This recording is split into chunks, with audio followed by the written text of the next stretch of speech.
Deep beneath Iran's desert landscape, hidden in tunnels carved through solid rock, a powerful naval force had been quietly taking shape for years. These underground facilities were designed to remain invisible to satellites, radar systems, and surveillance drones constantly monitoring the region. Piece by piece, and missile by missile, and vessel by vessel, Iran's leadership oversaw the creation of a fleet that could remain concealed until the moment it was needed. The project was built slowly and deliberately, forming what analysts often described as a ghost fleet, an underground naval capability intended to surprise adversaries and complicate military planning. When signs finally emerged that this hidden fleet was being activated, attention across the world immediately turned toward the Persian Gulf. This development was not only about military hardware or naval tactics. It reflected a much larger shift in global power dynamics and economic vulnerability. The Persian Gulf sits at the center of the world's energy network, and any military tension there instantly affects markets, governments, and industries far beyond the region. When reports surfaced that Iran's underground naval units were moving into operational positions, energy analysts and financial institutions began closely watching the situation. The possibility that shipping routes through the Gulf, particularly the Strait of Hormuz, could be disrupted raised serious concerns about global oil supply and the stability of international trade. To understand how this situation developed, analysts point to decisions made years earlier. Iran's leadership recognized that in a direct naval confrontation with larger powers, traditional surface fleets would be highly vulnerable. Modern aircraft carriers, advanced fighter jets, and precision-guided weapons give major naval powers a decisive advantage in open combat. Iranian military planners therefore focused on building a different type of capability, one centered on concealment, mobility, and strategic surprise. The result was a long-term construction effort along the Persian Gulf coastline, where tunnels and underground bases were carved deep into mountains and rocky coastal terrain. These installations were not simple storage bunkers. They were designed as full operational naval bases, capable of housing fast attack craft, missile boats, and small submarines. Reinforced with concrete and connected to secure communication systems, the facilities could operate independently for extended periods. Fuel reserves, weapon storage, and logistical supplies were built into the network, allowing units to remain protected underground while maintaining readiness. One of the most distinctive design elements was the use of hidden tunnel exits, positioned at or below the waterline. This allowed vessels to deploy directly into the Gulf without ever appearing on the surface during departure, making detection extremely difficult from satellite imagery. By the early 2020s, intelligence assessments from various analysts began acknowledging that this underground infrastructure had significantly strengthened Iran's defensive and deterrent strategy. Rather than relying on large, visible fleets, the system emphasized dispersal and concealment. The network of hidden bases also formed part of a broader anti-access and area denial approach, an effort to complicate the ability of outside powers to operate freely in the Gulf during a crisis. The strategic importance of this region makes such developments particularly significant. The Strait of Hormuz, the narrow passage between Iran and Oman, is one of the most critical maritime choke points in the world. At its narrowest point, it measures roughly 21 miles across, yet it carries a massive share of global energy shipments. Each day, tens of millions of barrels of oil move through this corridor on tankers bound for markets across Asia, Europe, and beyond. Because the waterway is so narrow, commercial vessels traveling through it remain within range of coastal defenses for much of their journey. Iran's naval strategy has long focused on smaller, fast vessels rather than large warships. Many of these fast attack craft are relatively lightweight, built low to the water, and designed to move quickly through the Gulf's coastal environment. Equipped with anti-ship missiles and high-speed propulsion systems, they can travel at speeds exceeding 40 knots. Their small radar signatures make them difficult to track among the waves and clutter of coastal waters. In strategic terms, the idea behind this approach is not to match larger navies ship for ship, but to create a network of mobile strike platforms that can threaten vessels passing through narrow sea lanes. The broader geopolitical tension surrounding Iran's military posture intensified during discussions about its nuclear program. For years, international negotiations and monitoring efforts attempted to address concerns about uranium enrichment and nuclear capability. Reports from international inspectors indicated that Iran had accumulated increasing quantities of enriched uranium, raising questions among governments about how close the country might be to reaching nuclear weapons capability. Facilities, such as the Fordo enrichment site, built deep inside a mountain near the city of Qom, were particularly difficult targets because of the natural protection provided by thick layers of rock. Military planners in several countries studied the challenges associated with striking such hardened facilities. As these discussions continued, concerns grew that the window for effectively damaging deeply buried installations might narrow over time as reinforcements and structural protections were added. These strategic calculations contributed to intense debate within international security circles about potential responses, diplomatic options, and the risks associated with military action. When military strikes against Iranian targets eventually occurred, the situation shifted dramatically. Multiple facilities connected to Iran's nuclear and military infrastructure were reportedly targeted over a series of nights. The operations were described as highly coordinated, aimed at specific locations such as enrichment infrastructure, radar installations, and missile production facilities. News of explosions and damage inside Iran spread quickly, but it took several days for a clearer picture of the overall impact to emerge. Iran's leadership did not respond immediately. Instead, there was a period of silence while officials assessed the damage and considered their options. For many analysts, this pause was significant. Rather than reacting impulsively, it suggested a more calculated response might be planned. Strategic patience in such situations can indicate that decision-makers are weighing how best to shift the balance of power without triggering a full-scale regional war. Inside the country, the strikes also had an unexpected political effect. Internal divisions and economic frustrations that had been visible in previous years were temporarily overshadowed by a surge of national unity in response to the attacks. Public opinion within Iran, which had been fragmented across different social and political groups, became more focused on the issue of national sovereignty and external pressure. That shift gave the government greater political space to make decisive strategic moves. One of those moves was the activation of naval forces previously kept hidden within the underground network. Orders were reportedly transmitted through secure military channels to bases along the Gulf Coast. Within the tunnel complexes, engines started and vessels began preparing for deployment. Fast attack craft armed with anti-ship missiles moved through concealed channels toward the open water. Small submarines quietly entered deeper areas of the Gulf. Unmanned surface vessels designed for maritime operations were also prepared for potential deployment. Command centers connected to these bases monitored activity across the Strait of Hormuz using a combination of coastal radar systems, maritime tracking data, and underwater sensors. Every tanker, cargo ship, and naval vessel passing through the narrow corridor became part of a constantly updated operational picture. Although there were no dramatic announcements or televised displays, the maritime community quickly sensed that something had changed. Shipping companies began noticing unusual patterns during routine transits through the strait. Some tanker crews reported unidentified fast-moving vessels appearing briefly on radar before disappearing again. Others described small craft operating close to commercial ships under circumstances that made it difficult to determine their identity. These encounters were ambiguous rather than openly hostile, but the uncertainty itself created tension for captains, responsible for navigating one of the world's most sensitive waterways. The maritime insurance industry responded quickly. Underwriters at major insurance markets began reassessing the risk level associated with voyages through the Persian Gulf.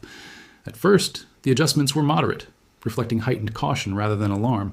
However, as reports of increased military activity circulated, risk premiums for ships transiting the Strait of Hormuz began to climb sharply. Within a matter of weeks, insurance costs for tanker voyages through the Gulf rose dramatically. In some cases, premiums increased by several 100% compared to normal levels. For shipping companies, such changes had major financial implications. Insurance is a critical requirement for commercial maritime operations, and when coverage becomes too expensive or unavailable altogether, shipping schedules can quickly be disrupted. If vessels reduce or suspend their transit through a choke point as important as the Strait of Hormuz, the effects extend far beyond the shipping industry. Oil supply chains, global commodity markets, and national energy security policies all depend on the steady movement of tankers through that narrow corridor. Any sustained disruption would ripple outward through the world economy, influencing fuel prices, transportation costs, and industrial production. For that reason, developments in the Persian Gulf are closely watched not only by governments and militaries, but also by central banks, financial markets, and energy companies. The region sits at the intersection of geopolitics and global economics, where strategic decisions can influence everything from international diplomacy to the price of fuel at local gas stations around the world. Oil markets reacted almost instantly to the rising tension in the Persian Gulf. The price of Brent crude oil, the benchmark used to price most of the world's oil, surged dramatically. In less than a week, it climbed roughly $30 per barrel. Moves of that size are extremely rare in modern energy markets. Traders and analysts compared the volatility to the period surrounding the 2003 invasion of Iraq, one of the last moments when oil markets experienced such rapid disruption. Financial institutions began issuing urgent assessments of possible scenarios. Major banks circulated projections about what might happen if shipping through the Strait of Hormuz slowed or stopped, while energy agencies convened emergency consultations to evaluate global supply risks. However, the sharp rise in prices was only the most visible symptom of a deeper concern. The real issue was structural. For decades, the global economy had been built on the assumption that energy flows through the Persian Gulf, especially through the Strait of Hormuz, would remain uninterrupted. If traffic there were restricted for an extended period, The consequences would extend far beyond temporary price spikes.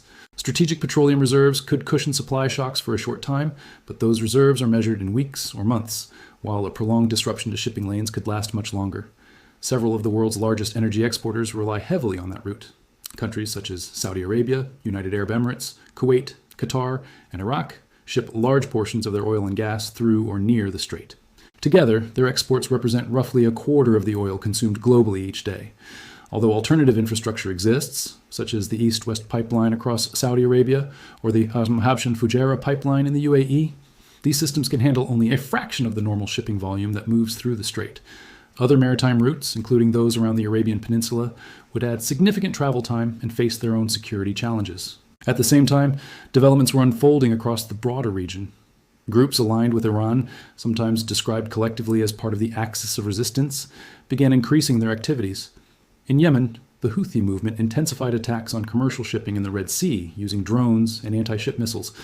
In Iraq, militia groups linked to Iran's Islamic Revolutionary Guard Corps carried out strikes on installations hosting U.S. forces. Along the border between Lebanon and Israel, the organization Hezbollah conducted military exercises and repositioned forces in ways that raised concerns about the possibility of a wider regional confrontation. Watching these developments unfold across multiple locations, military analysts concluded that the events might be interconnected rather than isolated incidents. If tensions escalated simultaneously in several areas, the result could stretch military resources and complicate response strategies for many countries involved in the region.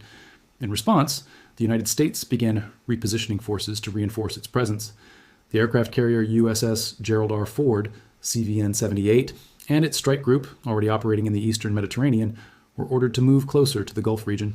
Additional naval and air assets were placed on higher readiness levels, including long-range bombers deployed to Diego Garcia, a strategic base in the Indian Ocean.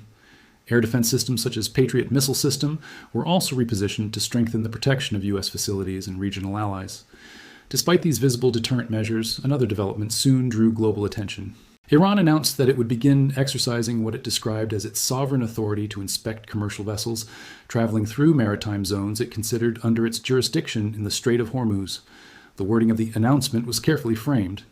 Rather than declaring a blockade or threatening attacks on ships, officials stated that vessels could be subject to inspection procedures. In practical terms, inspections can significantly disrupt maritime traffic.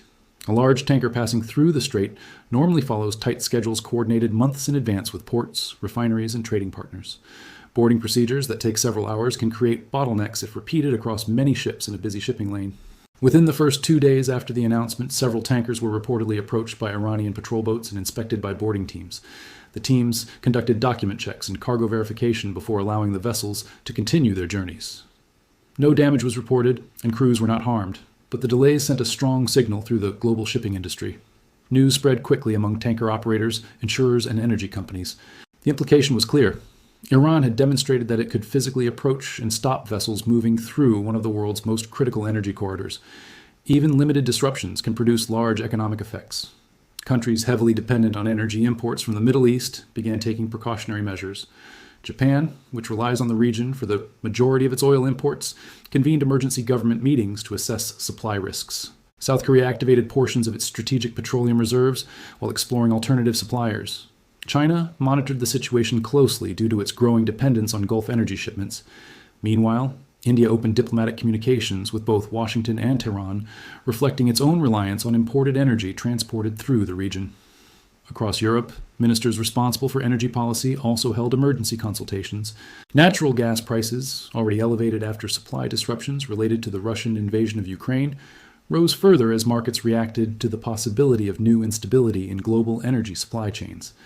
Another development added to the tension. Satellite monitoring reportedly detected the movement of mobile missile systems within Iran. Among them were long-range cruise missiles, such as the Sumar cruise missile and the Hoveze cruise missile. These systems are designed to be transported on mobile launchers, allowing them to relocate frequently and making them more difficult to track or target. From a strategic standpoint, the repositioning of such systems can signal preparation for deterrence rather than immediate attack. Their range places numerous energy and infrastructure sites across the Gulf within potential reach, including refineries, export terminals, and industrial facilities in several neighboring countries. Because those installations play central roles in global oil and gas supply, their vulnerability becomes a major factor in the calculations of governments, militaries, and financial markets alike. As a result, the situation in the Persian Gulf has become more than a regional security issue. It now sits at the intersection of geopolitics, global trade, and energy security. Decisions made by governments in the region can ripple outward to influence shipping routes, commodity markets, and economic stability far beyond the Middle East. For policymakers and analysts around the world, the central question is not only how the immediate tensions will unfold, but how resilient the global economic system truly is when one of its most critical choke points comes under pressure. Saudi Arabia found itself in a particularly difficult position as tensions in the Gulf escalated. In recent years, the kingdom had attempted to ease tensions with Iran through diplomatic efforts supported by China, an agreement widely viewed as an attempt to stabilize the region. At the same time, Saudi Arabia's long-term national development strategy, Saudi Vision 2030, depends heavily on regional stability, global investor confidence, and a predictable energy market. Large-scale conflict in the Persian Gulf would not simply create a temporary setback. It could delay many of the country's economic diversification goals for years. This placed Saudi leadership in a delicate balancing act. The kingdom maintains a long-standing security partnership with the United States that has shaped Gulf defense arrangements for decades. Yet it also had strong incentives to avoid a confrontation that might threaten energy infrastructure or disrupt international investment.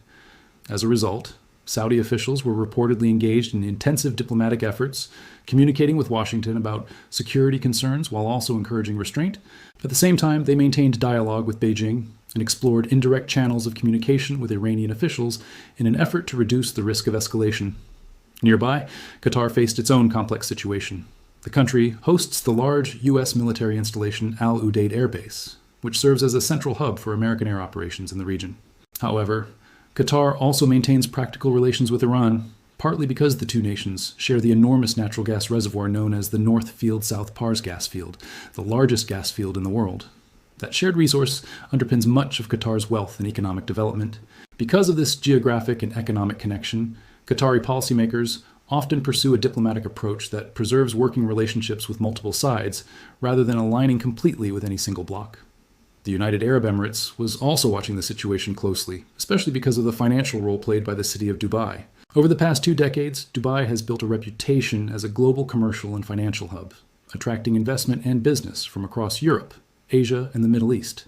Its growth as a financial center, supported by institutions such as the Dubai International Financial Center, relies heavily on regional stability and the perception that the city remains insulated from geopolitical turmoil. Any prolonged disruption in the Persian Gulf could undermine that perception and affect the investment flows that drive Dubai's economy. Financial markets began reflecting the growing uncertainty. Credit default swaps on Gulf sovereign debt, financial instruments used to measure the perceived risk that a borrower could default, started rising for several Gulf states. Even though countries such as Saudi Arabia, the UAE, and Qatar possess substantial sovereign wealth funds and relatively low public debt levels, markets tend to react quickly when geopolitical risk threatens the infrastructure that supports energy exports and government revenue. Elsewhere, other major powers were also calculating how the crisis might affect their interests.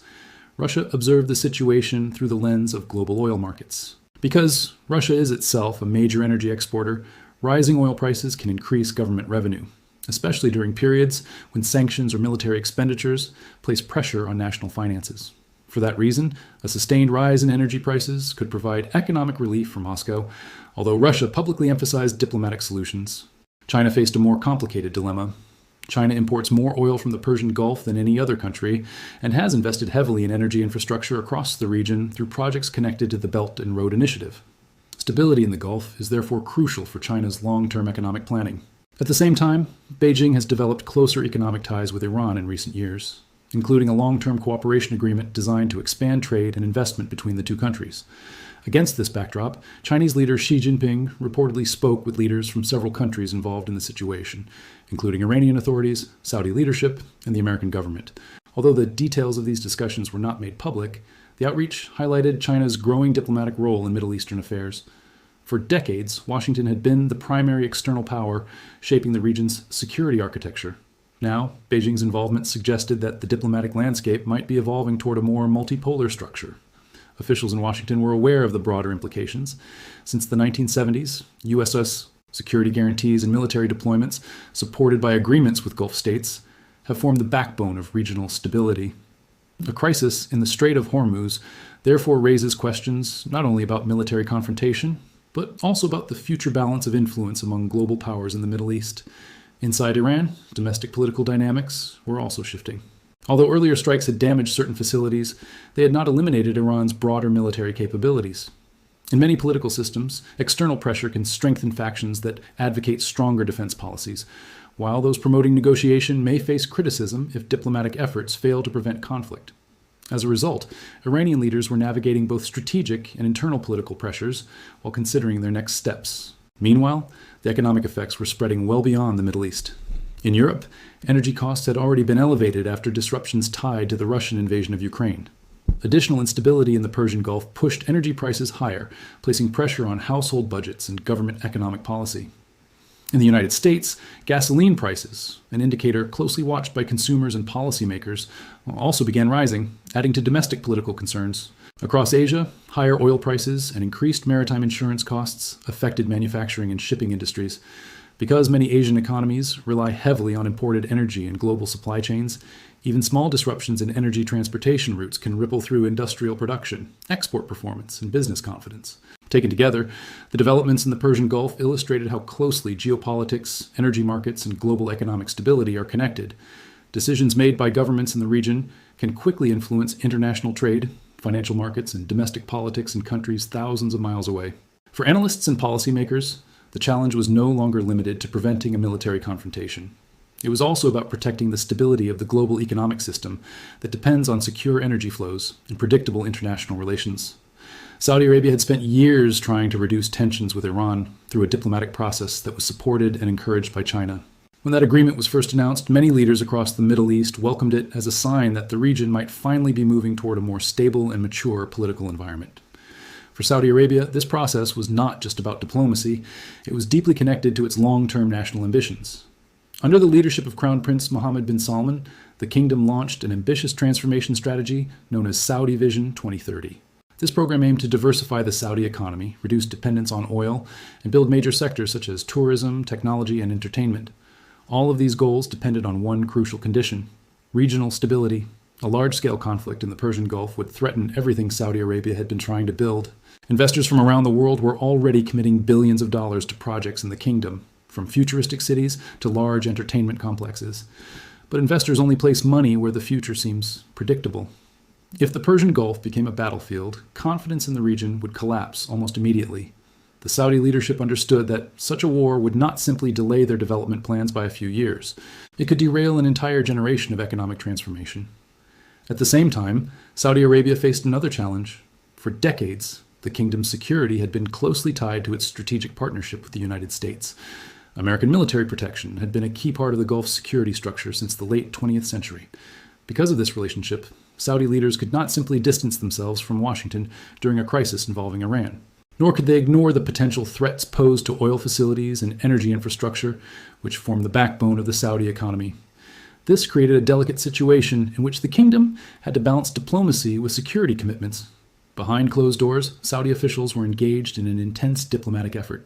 They were communicating with leaders in Washington, expressing support for regional deterrence while also urging restraint to avoid escalation. At the same time, they were reaching out to Beijing, hoping that China could use its influence over Iran to encourage calm. Quiet channels were also being used to communicate indirectly with Iranian representatives. The goal was to explore whether there might be any form of mutual understanding that could reduce tensions before the situation spiraled out of control. In many ways, Saudi Arabia was not choosing sides in a simple political contest. Instead, it was trying to prevent a collision between major powers that could destroy the stability the kingdom had spent years trying to build. Diplomats in Riyadh understood that once military escalation begins, controlling its consequences becomes extremely difficult. Another country facing a complicated position was Qatar. The small Gulf state hosts the massive Al Udeid Air Base, one of the most important American military installations in the region. Thousands of American personnel operate from this base, and it serves as a key center for coordinating air operations across the Middle East. Because of this, Qatar is closely tied to the United States from a military perspective. However, Qatar also maintains a functional relationship with Iran. Geography plays an important role in that reality. The two countries share maritime boundaries in the Persian Gulf, and their territories are separated by waters that can be crossed quickly by small vessels. Over the years, Qatari leaders developed a strategy that emphasized maintaining working relationships with all major regional players rather than aligning completely with a single camp. This strategy is also influenced by economics. Beneath the waters between Qatar and Iran lies the largest natural gas field in the world, known as the North Field on the Qatari side and South Pars on the Iranian side. The wealth generated from this massive resource has transformed Qatar into one of the richest countries in the world. It funded the dramatic skyline of Doha, supported the global media network Al Jazeera, and helped build one of the world's most powerful sovereign wealth funds. Because both countries share this enormous energy resource, Qatar and Iran must maintain some level of cooperation in managing and developing the field. This economic reality means that Qatar cannot afford a complete breakdown in relations with Tehran. During the crisis, Qatari officials were quietly speaking with multiple governments, encouraging restraint while avoiding commitments that might trap them on one side of the conflict. The United Arab Emirates was also watching events closely. Cities such as Dubai had spent decades building a reputation as a neutral global financial hub. Investors from Russia, India, China, Europe, and North America all conducted business there, attracted by the city's stability and openness. Dubai's rise as a financial center depended on the perception that it remained insulated from regional conflicts. Banks, real estate developers, and investment funds operating in the Dubai International Financial Center understood that a major war in the Persian Gulf could threaten this carefully constructed image. If the region became unstable, the economic shock would ripple through financial markets, property values, and trade networks. The success of Dubai's economy depended heavily on global confidence, and confidence can disappear very quickly during geopolitical crises. Financial markets began reflecting this growing uncertainty. Investors track risk through financial instruments such as credit default swaps, which indicate how likely markets believe a country might struggle to repay its debts. During the crisis, these indicators started rising for several Gulf states. This shift suggested that investors were beginning to consider scenarios that had seemed unlikely just weeks earlier. Beyond the Middle East, major global powers were also watching the situation closely. Russia, for example, had its own strategic calculations. Rising oil prices can benefit oil-exporting countries, and higher energy revenues would help Moscow offset the economic strain caused by sanctions related to the conflict in Ukraine. While Russian officials publicly called for calm, their statements were carefully balanced and did little to actively reduce tensions. China faced a more complicated dilemma. The country imports enormous quantities of oil from the Persian Gulf and has invested heavily in regional infrastructure. Stability in the Middle East is important for the success of China's global trade network, especially its ambitious Belt and Road Initiative. A prolonged conflict that disrupted energy supplies would damage China's economy. At the same time, Beijing had strengthened its economic and political relationship with Iran in recent years. A long-term cooperation agreement between the two countries included significant investment commitments and energy cooperation. China was also purchasing Iranian oil at discounted prices, helping Tehran sustain its economy despite sanctions. Because of these competing interests, China found itself trying to balance multiple priorities at once. At a crucial moment in the crisis, Chinese leader Xi Jinping reportedly held separate conversations with Iranian Supreme Leader Ali Khamenei, Saudi leadership, and the American president. While the details of these discussions were not publicly revealed, the sequence of calls signaled that China was attempting to position itself as an important diplomatic intermediary. For the United States, this development carried deeper implications. For decades, the security architecture of the Middle East had been largely shaped by American influence. Military alliances, security agreements, and economic partnerships created a system in which Washington played the central role. But during the crisis, some regional governments began consulting Beijing alongside Washington, reflecting a subtle shift in global diplomacy. Meanwhile, inside Iran, the political environment was also changing. Military strikes had damaged certain facilities, but had not eliminated Iran's strategic capabilities. Hardline political factions within the country argued that these attacks proved their long-standing claim that compromise with the West could not guarantee security. As a result, voices advocating a more confrontational strategy gained influence. The economic consequences of the crisis were spreading far beyond the Middle East. Energy prices were rising, shipping costs were increasing, and supply chains were beginning to experience delays. In Europe, where energy markets were already under pressure following disruptions related to the conflict involving Russia, higher oil prices placed additional strain on households and governments. In the United States, gasoline prices began climbing as well. Fuel costs are one of the most visible economic indicators for voters, and sharp increases can quickly become a major political issue. Across Asia, industries that depend on imported energy and global trade routes began feeling the effects of rising costs and logistical disruptions. The International Monetary Fund responded by quietly lowering its global economic growth projections. Trade flows showed early signs of slowing, and shipping companies worried about the possibility that the critical waterway known as the Strait of Hormuz could become unstable. This narrow passage, located between Iran and Oman, handles a significant portion of the world's oil exports. If tensions escalated to the point where shipping traffic was severely disrupted, the consequences could reach every corner of the global economy. Oil prices would surge, supply chains would face delays, and industries dependent on energy and maritime trade would struggle to adapt. At the heart of the situation was a deeper strategic concept. Iran had spent decades developing methods to offset the conventional military advantages of stronger powers. Rather than trying to match their capabilities directly, Iranian strategists focused on asymmetric tactics designed to exploit geography and economic vulnerabilities. By threatening critical energy routes, Iran could create a form of deterrence that extended beyond purely military considerations. This strategy relies on the idea that disrupting the global energy supply would impose costs not only on adversaries, but on the entire international system. The mere possibility of such disruption forces governments and markets to consider the risks of escalation carefully. Ultimately, the central question facing world leaders is whether deterrence will hold. History provides examples where mutual recognition of catastrophic consequences prevented conflicts from escalating. But it also provides examples where miscalculations, misunderstandings, or political pressures led to crises spiraling beyond control. The situation in the Persian Gulf therefore represents more than a regional dispute. It is a test of many assumptions that have shaped international politics since the end of the Cold War.